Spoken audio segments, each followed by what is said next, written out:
இயேசுக்குள்ளான உங்கள் அனைவருக்கும் சமாதானம் உண்டாவதாக. இன்றைய தியானத்திற்காக எடுத்துக்கொள்ளப்பட்ட வேதவசனம் நீதிமொழிகள் 18:10. கர்த்தரின் நாமம் பலத்த துருகம், நீதிமான் அதற்குள் ஓடி சுகமாயிருப்பான். அல்லேலூயா. ஆண்டவருடைய நாமத்தில் என்னென்ன ஆசீர்வாதங்கள் இருக்கு சொல்லி பார்க்கிறோம். ஆண்டவருடைய நாமத்தில் விடுதலை, பிசாசின் போராட்டத்திலிருந்து, வியாதியிலிருந்து, மாந்திரிகத்திலிருந்து, எல்லாமான பொல்லாத சாத்தானுடைய கிரிகளிலிருந்து விடுதலை கொடுக்கக்கூடியது கர்த்தருடைய நாமம். கர்த்தருடைய நாமத்தில் ரட்சிப்பு.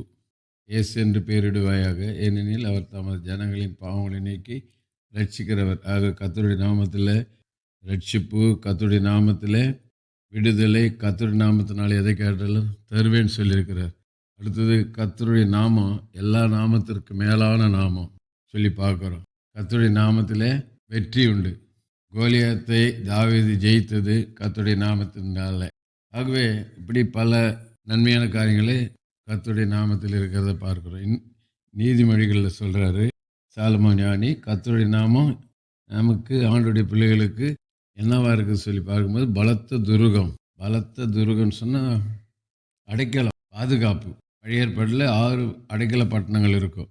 யாராவது ஒருவன் தவறு செய்துட்டு வந்துட்டா இந்த பட்டணத்தில் நுழைஞ்சிட்டாலே யாரும் அவனை கை வைக்கக்கூடாது, தொடக்கூடாது. அடைக்கல பட்டணம் அது. அதுபோல் நமக்கு ஆண்டுடைய நாமம் அடைக்கல பட்டணமாக இருக்கிறது.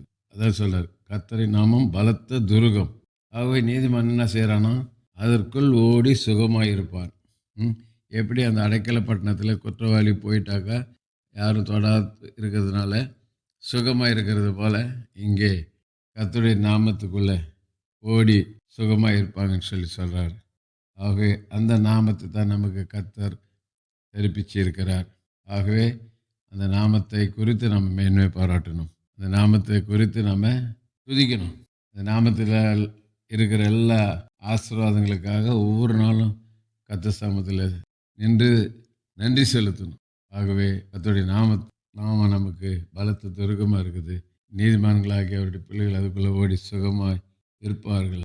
ஆகவே அந்த நாமத்தை நாம் அசுசி குற்றப்படுத்தாதபடிக்கு, அவருடைய நாமம் நம் மூலமாக தூஷிக்கப்படாதபடிக்கு பரிசுத்தப்படுத்துவோம், காத்துக்கொள்வோம். கர்த்தர் நம்மை ஆசீர்வதிப்பாராக.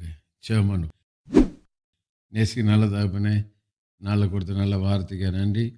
இந்த வார்த்தைகளை நாங்கள் பிடித்து கொண்டு வாழ, அதனுடைய மகத்துவத்தை ஒவ்வொரு நாளும் சொல்லி வாழ கிருபை செய்யும். இயேசுவின் நாமத்தில் பிதாவே, ஆமென். நம்முடைய கர்த்தரும் இரட்சகருமாகிய இயேசு கிறிஸ்துவின் கிருபையிலும் அவரை அறிகிற அறிவில் வளருங்கள். அவருக்கு இப்பொழுதும் என்றென்றைக்கு மகிமை உண்டாவதாக. நம்முடைய கர்த்தராக இயேசு கிறிஸ்துவின் கிருபை உங்கள் அனைவரோடு கூட இருப்பதாக. ஆமென், ஆமென், ஆமென்.